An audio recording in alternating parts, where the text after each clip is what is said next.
secteur du bâtiment et des travaux publics, un secteur essentiel à notre quotidien. C'est grâce au BTP que nous avons des maisons où vivre, des écoles pour apprendre, des hôpitaux pour soigner, des routes pour nous déplacer. Mais ce rôle fondamental s'accompagne d'un impact environnemental majeur. Aujourd'hui, le secteur du bâtiment et de la construction représente une part très importante des émissions de gaz à effet de serre en France. À lui seul, le secteur résidentiel et tertiaire contribue à environ 19% des émissions nationales. Une part encore plus élevée si l'on prend en compte l'énergie qu'il consomme pour fonctionner et chauffer les bâtiments. On atteint alors près de 28% de l'empreinte carbone du pays. Et ce n'est pas tout. Construire un bâtiment génère des carbones considérables dès la fabrication des matériaux, avec des constructions traditionnelles pouvant atteindre entre 850 et 1000 kg de CO2 par mètre carré. Face à ce constat, une transition profonde s'impose. Le BTP durable ne consiste plus simplement à réduire la consommation d'énergie des bâtiments. Il s'agit de repenser chaque étape de la construction, de la conception à la fin de vie des matériaux. Cela passe par l'utilisation de matériaux bas carbone ou biosourcés, par la réduction des déchets, par la rénovation énergétique des bâtiments existants et par une meilleure gestion de l'énergie. En France, des réglementations ambitieuses comme la RE 2020 ont été mises en place pour limiter l'empreinte carbone des nouveaux bâtiments, en fixant des seuils stricts sur les émissions des matériaux et l'usage de l'énergie. Cette transition n'est pas sans conséquences pour les métiers du secteur. Aujourd'hui, architectes, ingénieurs, artisans et ouvriers du BTP doivent acquérir de nouvelles compétences intégrant des approches innovantes, des techniques d'économie de matière, des enjeux d'efficacité énergétique et des méthodes de construction circulaire. Des emplois émergent autour du diagnostic carbone, de la conception éco-responsable, de la rénovation énergétique ou de la gestion durable des chantiers. L'objectif ? Construire mieux, avec moins d'impact, tout en créant des opportunités durables pour les professionnels. Safa Benkeder, je suis architecte, docteur en architecture et ville sur le sujet du réemploi des matériaux et fondatrice de Réusage, qui est un atelier de recherche et d'expertise dans le domaine du réemploi avec un axe principal sur l'économie du réemploi. Quand on parle d'actions de prévention des déchets dans le secteur du bâtiment, il y a plusieurs actions possibles. Donc d'abord la conservation de l'existant, donc éviter les démolitions. Puis il y a le réemploi qui veut dire l'usage à l'identique des produits, équipements et matériaux issus des déconstructions. Donc une porte, on va la déposer et la remettre en porte. Ou encore, il y a l'action de réutilisation où on est sur du détournement d'usage, c'est-à-dire on va déposer une porte pour en faire une table ou un tréteau, etc. Le réusage des ressources existantes bouleverse notamment plusieurs métiers en fait, du secteur du bâtiment parce qu'en fait, ça demande de prendre soin des ressources existantes et de les considérer comme données de départ pour faire projet. C'est-à-dire qu'aujourd'hui, à la fois les architectes et les entreprises de travaux, ils vont pouvoir réfléchir le projet en fonction des ressources existantes au lieu de dessiner le projet et aller chercher les ressources qu'on va installer sur ces constructions. Il y a aussi la question de changer le regard, c'est-à-dire qu'en fait, aujourd'hui, tous les métiers du secteur du bâtiment doivent considérer autrement ce qu'on appelait jusqu'à récemment déchets pour vraiment trouver de l'importance pour ces ressources existantes et donc partir de ces ressources pour dessiner projet. Aujourd'hui, ce qui peut être intéressant aussi à intégrer, c'est que on n'est pas forcément sur des nouveaux métiers qui s'installent. Moi, je dirais qu'on est plus sur des compétences qui peuvent peut-être s'intégrer pour vraiment intégrer les métiers existants, pour les pérenniser dans le temps. C'est-à-dire qu'en fait, l'idée, c'est de ne pas créer des métiers, mais plus développer des compétences au sein des métiers existants pour les pérenniser, justement. Ça serait en tout cas l'idéal. notamment quand on est architecte. Moi, je suis formée en architecture, je suis architecte, je suis docteur en architecture. Je me tourne aujourd'hui sur une compétence d'économie du réemploi pour pouvoir vraiment résoudre cette problématique de comment rendre le réemploi économiquement soutenable. Donc, ça peut aller en amont de l'opération par le sourcing des matériaux sur lesquels je travaille, donc avec des gisements précis, de trouver ces gisements, d'étudier en fait la viabilité économique de leur réemploi et puis suivre les opérations de réemploi sur ces gisements-là jusqu'à la partie aval d'évaluer en fait les démarches de projet et de voir à quel point on était économiquement et environnementalement soutenable, parce que pour moi en fait le réusage il doit être aussi bien un acte environnemental et social mais aussi économique pour qu'il puisse être pérennisé dans le temps. En fait, on est en train de regarder avec Safa un projet qu'on a en commun pour le diocèse de Marseille. On travaille avec Safa sur comment est-ce que sur les bâtis qu'ils ont, comment est-ce qu'on peut exploiter les bâtiments qui sont plus tellement viables et qu'on doit déconstruire complètement pour faire du neuf.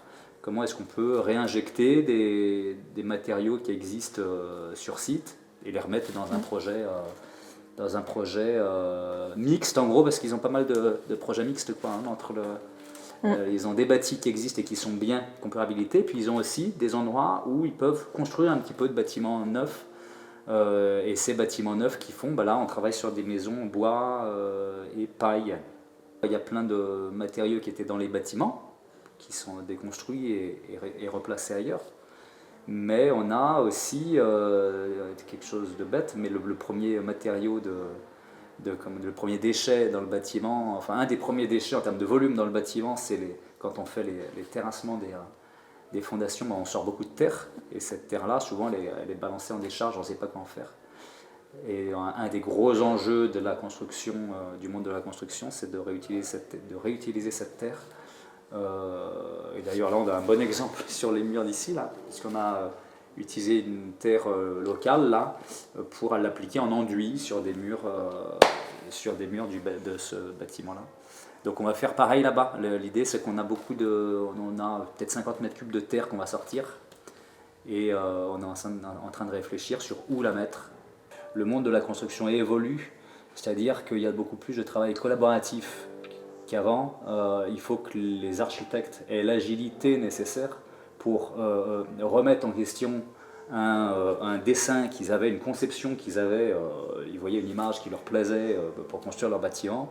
Et cette conception-là, cette projection qui se font dans notre monde et le monde qu'on est en train de bâtir là, sur notre petit chantier de Reims là, c'est qu'il faut que tout le monde ait l'agilité nécessaire pour dire tiens en fait dans ce bâtiment là qu'on va déconstruire, il y a ces matériaux qui ressortent. On avait un dojo qu'on allait déconstruire. Dans ce dojo on s'est rendu compte qu'il y avait tous les tatamis qui étaient là. Quand on ouvrait des vieux tatamis dégueulasses qu'on pensait mettre à la benne au départ, on les ouvre et on voyait que ces tatamis étaient faits en paille. Et cette paille là elle est absolument géniale pour mettre en cloison intérieure, en doublage, en isolation pour faire des enduits dessus, etc.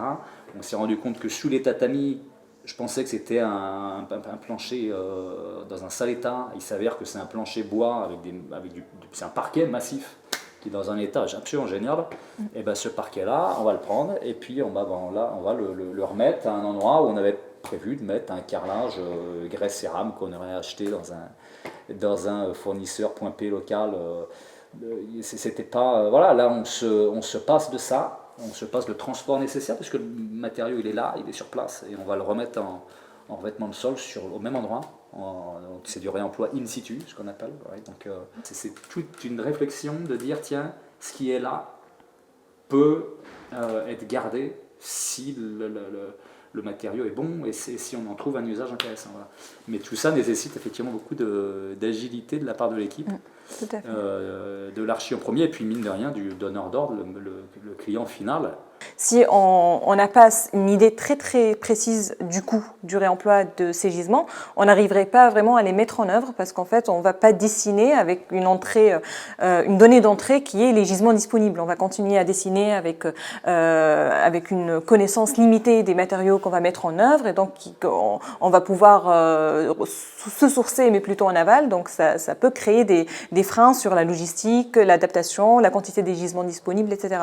Alors que pouvoir estimer en amont, ça permet justement d'avoir une idée et de prendre des décisions même en phase programmation du projet, donc tout en amont possible, de se décider sur quels matériaux on va réemployer, avec quelle quantité, quel est le coût associé, et donc prendre des décisions qui vont permettre à l'équipe de la maîtrise d'œuvre, notamment les architectes, de dessiner en fonction des ressources disponibles. Et ça, c'est un point essentiel pour qu'on puisse optimiser ces démarches de réemploi. Moi, j'avais fait chiffrer la démol. Il y avait toute une frange de bâtiments, le dojo, etc., qu'on devait démolir intégralement, entre guillemets, à l'ancienne, avec un démolisseur qui allait prendre une grosse pelle, un BRH, des bennes.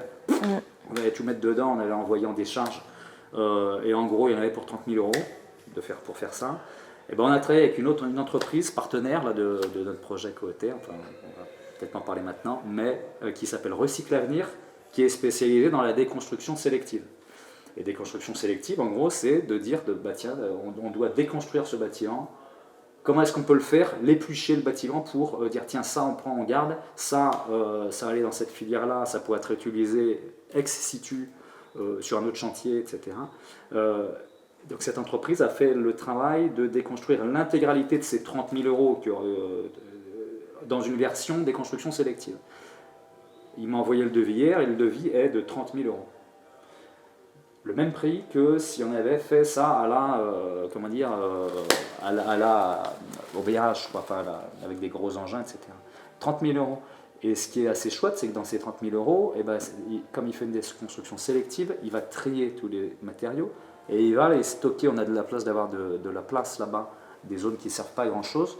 On va pouvoir stocker sur des palettes les matériaux qui pourront être utilisés et dans ces 30 000 € là, on va pouvoir réinjecter du matériau qu'on aurait dû acheter ailleurs. Donc finalement, sur cette partie-là de la déconstruction, on va gagner de l'argent à ne pas acheter des matériaux qu'on va... Donc beaucoup de personnes se disent que le réemploi, c'est plus coûteux que si on n'en faisait pas. Ben là, on est en train de faire la démonstration que ça peut même être économique, quoi. Cédric Barthelot, responsable pédagogique chez BAO Formation.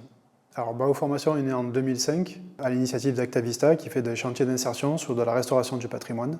Et ensuite en 2018, suite à la demande combinée de Dualsun qui est un fabricant de panneaux solaires et Engie MyPower, on a monté une formation photovoltaïque. Donc l'idée ça a été de réunir autour de la table les professionnels du secteur, faire un inventaire des compétences nécessaires pour le métier d'installateur de panneaux photovoltaïques. Et puis on a créé notre pédagogie autour de ça. Alors nous aujourd'hui, on va dire que typiquement on a deux offres. De par la nature et l'existence de BAO, on est quand même très orienté sur les demandeurs d'emploi à la base. Donc on a une offre demandeur d'emploi, c'est une formation qui va durer 400 heures, qui va être très axée sur la pratique du geste professionnel. Et l'idée à l'issue de la formation, c'est que les personnes qui sont venues de chez nous sortent avec le vocabulaire, une certaine appréhension quand même de la partie technique, du travail en sécurité, autant sur la partie électrique que sur la partie travail en hauteur, et déjà une bonne pratique de pose en toiture. Et ensuite, la formation se finit dans l'entreprise. En 3 mois, on ne pourra pas former des professionnels, juste on met le pied à l'étrier. Et ensuite, on a une formation qui est beaucoup plus courte et beaucoup plus ramassée, sur 3 semaines aujourd'hui, et qu'on commence à développer un peu différemment, pour eux des professionnels en reconversion ou qui veulent rajouter la partie photovoltaïque sur leur plaquette commerciale, on va dire, donc des électriciens qui veulent faire ça en plus, ou des charpentiers couvreurs qui aimeraient aussi faire la partie pose de panneaux. Voilà, donc aujourd'hui on a ces deux offres-là qui cohabitent, les besoins sont à 2 niveaux, parce qu'il nous faut des poseurs, mais il faut aussi des entrepreneurs. Donc on arrive à jongler sur ces deux publics. Oui, alors les demandeurs d'emploi, on a fait un gros travail, parce qu'en fait on parle de plus en plus de photovoltaïque, et donc du coup les gens entendent que c'est un secteur en pleine expansion. Par contre, les gens n'ont pas du tout la connaissance des compétences nécessaires à l'exercice du métier. Donc nous, il a fallu faire un gros travail en collaboration avec France Travail, Pôle emploi, pour justement donner quelles sont les compétences clés. Les demandeurs d'emploi qui rentrent chez nous, on demande, on va dire qu'au minimum, ils aient une certaine connaissance du bâtiment. Ils n'ont pas forcément de compétences en électricité, ni en charpente de couverture. Tout ça, ça se fait pendant la formation. Les professionnels, eux, ont souvent une compétence métier et vont rajouter ça pour, comme on disait tout à l'heure, agrandir leur offre commerciale. Parce que c'est un secteur en plein essor, parce que c'est un secteur qui fonctionne bien aussi. Ce que je veux dire, c'est que la partie matérielle est quand même très sécurisée et très sûre aujourd'hui, et qui fait que du coup, c'est quand même plus accessible aussi à un plus grand panel de personnes. Voilà. Et après, le secteur en lui-même est un secteur attirant parce qu'on en parle de plus en plus. Le gros avantage qu'il y a dans ce secteur-là aussi, c'est que toutes les technologies dans ce secteur-là évoluent très rapidement.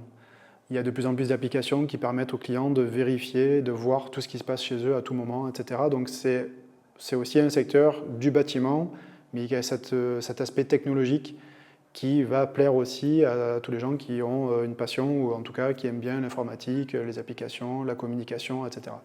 Donc tout ça, ça fait que c'est un métier qui ne s'endort pas, c'est un métier qui évolue en permanence. Et donc si on veut progresser dans ce métier-là, on est obligé d'être en veille aussi sur la partie technologique, et ça permet aussi d'alimenter le mental et toute l'envie de rester dans cette filière. Alors c'est vrai qu'aujourd'hui, on va dire que le métier ou les compétences qui font le plus de bruit sont le photovoltaïque, parce qu'on en parle partout. Mais nous, on a une vision un peu plus globale aussi de l'isolation et de la transition énergétique au niveau de l'habitat. Et effectivement, on a des modules de formation sur le photovoltaïque, mais aussi sur le chauffe-eau solaire, sur la pompe à chaleur et sur l'isolation thermique des bâtiments par l'extérieur. Le tout, en fait, et je pense que sur ça, on est tous conscients de ça, c'est que pour retravailler le côté énergétique d'un bâtiment, on ne peut pas travailler sur un pôle. On ne peut pas travailler que sur la production d'électricité, il faut travailler aussi sur la production d'eau chaude, sur l'isolation des bâtiments, etc. Et dans un certain ordre, logiquement. C'est-à-dire qu'un bâtiment qui n'est pas isolé, on a beau y mettre des technologies qui savent fabriquer de l'énergie, dans tous les cas, si l'énergie, il y a les 3/4 qui partent, en fait, c'est pas pertinent. Donc effectivement, nous, on travaille de plus en plus sur le fait de développer des formations qui puissent englober aussi un petit peu tout ce qui est la thermique du bâtiment, à proprement parler, et ensuite l'aspect production d'énergie. La dalle, les rampants, le plafond, les murs. Alors on ne voit plus rien parce que tout est habillé avec du bois et des enduits terre, mais même le sol est en paille. C'est intéressant parce qu'on a de l'épaisseur, donc en termes d'isolation thermique, on est très bon. L'inconvénient de ces bâtiments, c'est que comme on est sur de l'ossature bois, de la paille, ça manque un peu d'inertie. Donc c'est pour ça qu'on rajoute de la terre, notamment dans les murs, pour apporter cette inertie. Celles-ci, c'est des briques de terre compressées. Donc c'est de la terre avec... c'est de l'argile en fait, il y a toujours de l'argile dedans, mais avec une granulométrie de sable différent, qui fait que ça se maintient. Là, on va jouer sur l'inertie. Comme il y a un poêle qui n'est pas loin, l'idée c'est que la chaleur, elle soit réceptionnée par ce mur et qu'elle rediffuse plus tard dans la fin de journée. Ce qui est intéressant, là, ce n'est pas le cas dans cette maison, mais c'est de pouvoir en mettre face sud, avec un vitrage devant. Et dans ce cas-là, on a un captage qui est plus intéressant parce qu'on a un effet de serre avec le vitrage qui vient chauffer directement ces briques et qui restitue de l'autre côté. Surtout ici où on a, en PACA de manière générale, on a un ensoleillement qui est assez important et du coup c'est très intéressant d'avoir ces modes de construction. La terre, elle était utilisée à la préhistoire, quoi. Donc c'est des choses qu'on a toujours utilisées mais dont on perd le savoir-faire. Et qui revient petit à petit, mais c'est pas évident, quoi. Avec une botte de paille, à partir du moment où c'est posé, fermé, ça reste inerte. Et, dans tous les cas, il faut protéger ces isolants avec une bonne toiture, une bonne dépassée de toit pour éviter la pluie. Il faut ce qu'on appelle des bonnes bottes, donc éviter qu'elles soient complètement au ras du sol et puis faire en sorte qu'elles soient plus en hauteur. Des bons enduits ou un bardage avec une membrane, mais pour protéger du coup cet isolant. Et à partir de là, il n'y a pas de raison que ça ne dure pas. La première maison de paille en France, en tout cas, qui a été construite et qui est connue, elle est vers Paris, c'est la maison Feuillette. Et je crois elle doit dater de 1900, quoi. Elle n'a jamais été retravaillée. Il y a des enduits, voilà, de la finition, de l'aménagement intérieur, mais la paille à l'intérieur, elle n'a jamais été refaite, quoi. Elle est toujours là et ça tient.